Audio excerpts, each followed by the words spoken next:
한자 이야기, 낱말 이야기 시간입니다. 이번 시간은 고란초라는 낱말 한번 살펴보겠습니다. 고란초 하면 생각나는 게 고란사입니다. 그렇죠? 부여에 있다. 예. 자, 이렇게 제가 사실은 고란초라는 낱말의 식물 이름이지만 도대체 무슨 뜻인가? 고가 무슨 뜻인가? 이것을 계속 추적을 하다 찾다가 정답을 말씀드리면 못 찾았습니다. 무슨 뜻인지 잘 모르겠다. 일단은 그렇게 결론이 났는데, 그러면서 고자와 관련된 그런 낱말 몇 가지를 한번 생각해 보겠습니다. 고등어하고 또 고란초가 무슨 상관이 있느냐? 예, 뒤에 한번 살펴보겠습니다.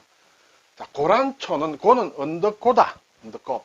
나는 난초다. 그렇죠? 초는 풀초다. 난초. 그렇죠?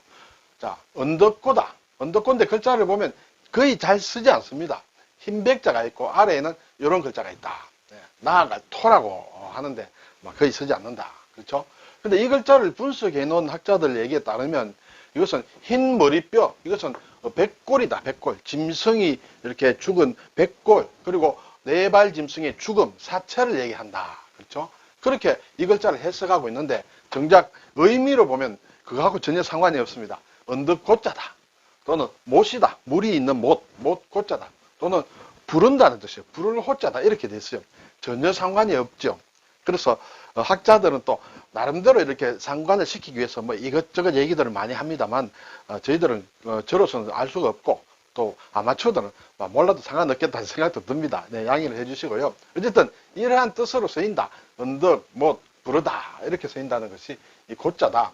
난초라는 풀초에다가 가로막을 난이다. 그렇죠? 가로막는다. 뭔가 사악한 것을 가로막는 풀이다 해서 어떤데 경사스러운 일이 있을 때 난초를 많이 선물한다. 이런 얘기를 하기도 합니다. 문에 여기에 간자가 있습니다. 가려낸다는 뜻의 간이에요. 문을 통과하는 사람을 가려낸다. 그래서 가로막는다. 그런 뜻이 또 있다. 자, 풀초자는 풀과 이를 줘. 이를 줘서 발음이 왔다. 이렇게 얘기하기도 합니다. 자, 고란초. 사전을 보니 좀 복잡합니다. 예. 고란초과의 상농 열애살이 풀이다. 이렇게 돼 있어요. 자, 여기에서는 우리가 별로 알만한 것은 없으리라 생각이 되고, 산지에 벼랑이나 바위 틈에서 자라는데 한국, 일본, 중국 등지에 분포를 한다. 이렇게 돼 있어요. 그리고 달리 고란이라고도 한다. 고란. 네. 이 고란초의 꽃말이 포기하지 마세요. 이런 것인 것 같습니다. 참고하시면 어떨까요? 자, 그런데 여기에서 고자가 무슨 뜻이다라는 것을 추측할 만한 것이 전혀 없습니다. 뜻도 글자의 앞에서 살펴본 뜻으로 봤어도 도저히 알 수가 없다. 제가 나름대로 어떤 외국의 인터넷까지 좀 많이 뒤졌습니다만 못 찾았습니다. 이 고란초라는 낱말 자체도 우리만 쓰고 있는 것 같습니다. 자, 이것이 이제 이렇게 생긴 게 고란초다. 이렇게 되죠. 고란초. 예전에는 이걸 또 우표로도 발행한 적이 있다. 이렇게 되겠습니다. 자, 이제 고란사다. 충남 부여군 부소산에 있는 절이다. 백제 말기에 창건한 것으로 절 앞에 백마강이 흐르고 절 뒤 돌 틈에 고란초가 있다.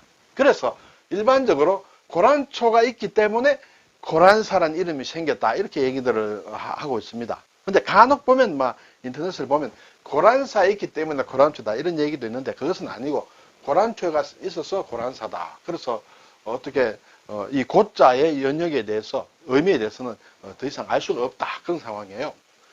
이 절의 연역은 백제 말기에 창건한 것으로 추정만 하는데 자세한 것은 잘 모른다. 또 다른 설에 의하면 원래 백제 왕들을 위한 정자나 궁중 내불전이 있었다고 전한다.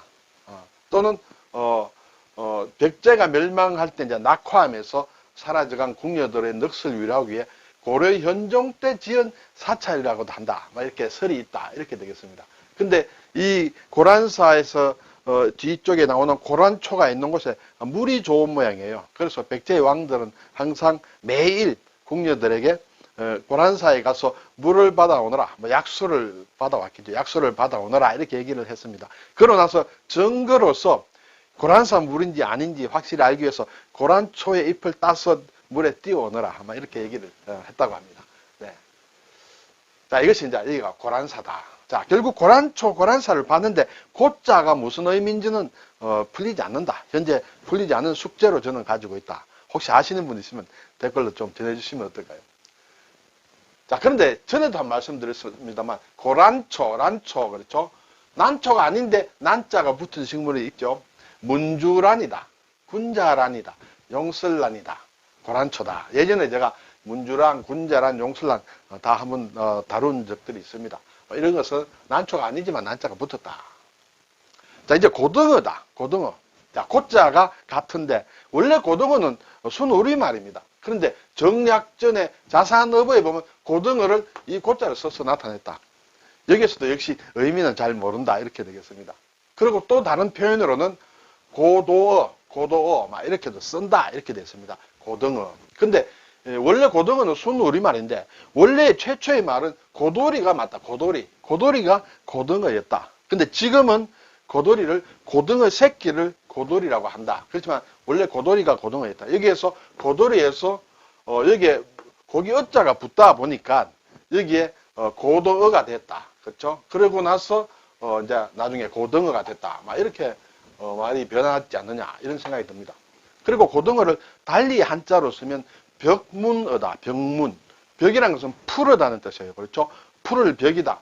문은 무늬를 얘기합니다. 자, 고등어에는 푸른 무늬가 있습니다. 그렇죠? 네. 요 위에 이렇게 푸른 무늬가 있다. 그래서 벽문어라고도 한자로는 표기를 한다는 것을 아울러 말씀을 드리고요.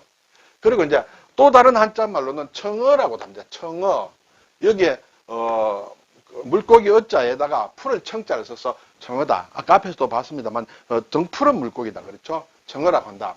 일본에서도 이 고등어를 이 청자 하나를 가지고 한다. 사바라고 한다. 사바. 네, 사바. 근데 정작 청어, 고등어 아닌 청어가 있습니다. 그렇죠? 그것은 풀을 청자를 쓴다. 풀을 청자 청어를 쓴다. 우리는 이제 이렇게 쓰고 일본 사람들은 다른 글자를 가지고 니신이다. 막 이렇게 일단은 얘기를 하고 있는데요. 자, 그런데 여기에서 보면 이제 사바사바란 말이 나옵니다. 사바사바. 우리 국어 사전에 보면 뒷거래를 통하여 떳떳하지 못하게 은밀히 일을 조작하는 짓을 속되게 일러서 사바사바 한다 이렇게 얘기하죠. 이 사바사바를 국어 사전에 보면 일본어에서 왔다. 그런데 한자로는 적지 않고 영문자로 로마자로 사바사바 이렇게 표기가 되어 있어요. 그런데 실제로 일본말 사전에 가면 사바사바란 말이 있습니다. 사바사바란 말인데 이것은 홀가분하다, 시원하다 그런 것을 얘기한다. 지금 우리 국어 사전에 있는 사바사바는 도대체 어디서 온 말인가? 일단 막 그런 의문을 가지고 많은 사람들이 이렇게 호기심을 가지고 보고 있습니다. 그래서 저도 이번 시간에 고등어를 일본에서 사바라고 하고 사바사바의 어원이 거기에 있다라고 많이 주장하기 때문에 같이 한번 생각을 해보고 있습니다. 이 사바사바가 앞에서 말씀드린 대로 뒷거래를 통해 떳떳하지 못하게 은밀히 일을 조작하는 것 그런 것도 있고 또 뭔가 약삭빠른 처세술 그렇죠? 뭔가 글쎄요 시쳇말로 짜옹을 한다 할까 막 그렇게 사바사바를 한다. 이 어원에 대해서는 세 가지로 보통 얘기를 하는 것 같습니다. 고등어에서 왔다. 앞에 고등어를 일본 사람들이 사바라고 했습니다. 사바 그렇죠? 그래서 이 사람들도 고등어를 거래할 때는 우리가 두 마리를 한 손이라고 하죠. 고등어. 그렇게 일본 사람들도 그렇게 한 손으로 두 마리씩 거래를 하는데 고등어를 거래하다 보면 이게 속이기가 쉽다. 고등어 그 숫자를 속이기가 쉽다. 그래서 고등어를 셈한다라는 일본의 어떤 말하자면 어떤 표현이 있는데 거기에서 왔다. 고등어는 가지고 속이기 쉽다. 그래서 여기에서 뭔가 좀 속이는 막 그런 행위다. 그렇게 사바사바라고 하고 그 다음에 또 이것을 뇌물로 가져다 주면 예를 들어서 일제시대에 고등어를 가지고 일본 순사들한테 갖다 주면 아 사바사바 좋다 막 그래서 어떤 편의를 봐주고 해서 하는 그런 데서 나왔지 않느냐 일단 이렇게 얘기들을 많이 하고 있고 저도 거기에서 왔으리라고 생각이 됩니다. 어쨌든 예, 고등어설이다. 두 번째는 이제 불교 용어 사바다. 사바세계 할 때 그렇죠. 속세를 얘기한다. 불교에서 사바세계라는 것은 질서가 없고 혼란하고 또 부정한 수단과 방법을 이렇게 많이 하는 곳이다. 그래서 사바사바가 여기서 지금 우리가 쓰는 속어 비슷한 그런 사바사바가 됐지 않느냐. 세 번째 고수레. 밥을 먹을 때 고수레 하는 거 있죠. 일본 사람들도 이런 것을 고수레 하는데 아귀에게 한술 떠준다. 왜냐하면 뒤탈을 없애기 위한 밥이다 해서 이렇게 산반 또는 생반해서 발음을 사바로 읽는다. 그래서 사바사바다. 이런 여러 가지 설이 있다. 이런 것을 일단 말씀을 드리고 고등어와도 관계가 된다. 이렇게 말씀을 드리죠. 자, 이제 글자를 잠깐 볼까요? 이 고자 거의 잘 쓰이지 않습니다. 언덕고, 못고, 불을호다. 고월이다 하면 지금 쓰는 사람 별로 없으리라 생각이 듭니다. 음력 5월달을 고월이라고 한다. 경고다 하면 서울을 얘기한다. 경사다고도 하고 경고라고도 한다. 왜냐하면 언덕이다. 큰 언덕에 사람들이 많이 모여서 산다. 막 이렇게 볼 수 있을지 모르겠습니다. 이 경자 자체도 큰 언덕과 관련된다. 네. 그리고 이제 고복이라는 말이 있다. 고복. 이것은 초혼이다. 영혼을 불러들이는 것이에요.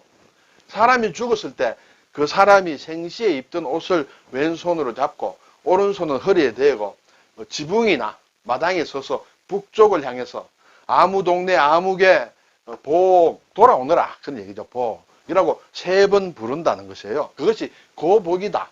결국 초혼이다. 그렇죠? 여기에서 그러면 고라는 것은 이제 부르다는 그런 뜻으로 의미를 가지고 있다. 이렇게 되겠죠. 네, 그래서 고복이란 말은 있다. 또 이제 고란의 앞뒤를 바꿔서 난고라는 것은 김삿갓, 김립, 김삿갓의 호가 난고다. 장보고 할 때 보다. 우리가 생활 용어로는 뭐 거의 쓰지 않습니다만 이렇게 씁니다. 그 다음에 영천시 지금 임고면이 우리나라 이 고자가 들어가는 읍면의 행정 단위로는 막 거의 유일한 것 같습니다. 옛날에 신라시대 때부터 영천을 임고라고 했다는 것이죠. 그래서 지금도 임고면이 남아있다. 근데 이것은 왜 이렇게 임고라는 이름을 지었느냐 하는 걸 글쎄요 정확한지 모르겠습니다만 인터넷을 검색한 결과 도연명의 귀거래사가 있죠. 그렇죠? 그래서 그 귀거래사 쭉 긴데 제가 확인해 보니까 거의 하반부에 가서 동쪽 언덕에 올라가서 한가하게 읊조리고 시를 읊조리고 노래를 읊조리죠. 그리고 많은 강에 다다라서는 시를 짓는다라는 글귀가 있다. 여기서 임과 고를 가져갔다. 예. 등 동고 이 서소다. 동고 동쪽 언덕에 올라가서 서소 노래를 한다. 읊는다, 읊조린다. 그리고 임 청류 예 그렇죠. 어떤 푸른 강에 가서는 말하자면 부시 시를 또 읊는다, 시를 짓는다. 여기에서 따왔다라고 얘기를 합니다. 네. 저는 막 타당하지 않느냐 이런 생각이 듭니다. 도연명은 신라시대보다 훨씬 전의 사람이다. 그렇죠? 그래서 그 시에서 왔다. 그래서 영천에 가면 임고서원이 있다. 옛날에 임고다. 그래서 이것을 여기는 이제 포원 정몽주를 주로 모시는 사당이다. 서원이다. 이렇게 되죠. 자, 오늘 고란초에 대해서 제가 고자의 의미를 찾아봤는데 못 찾았다는 결론을 말씀드리고요. 고란사, 고등어도 순우리말이지만은 자산어부에는 이렇게 나와 있다라는 것을 말씀을 드릴 뿐입니다. 네. 그리고 초혼을 뜻하는 고복이다. 영천시 임고면 이런 것을 한번 살펴보았습니다. 감사합니다.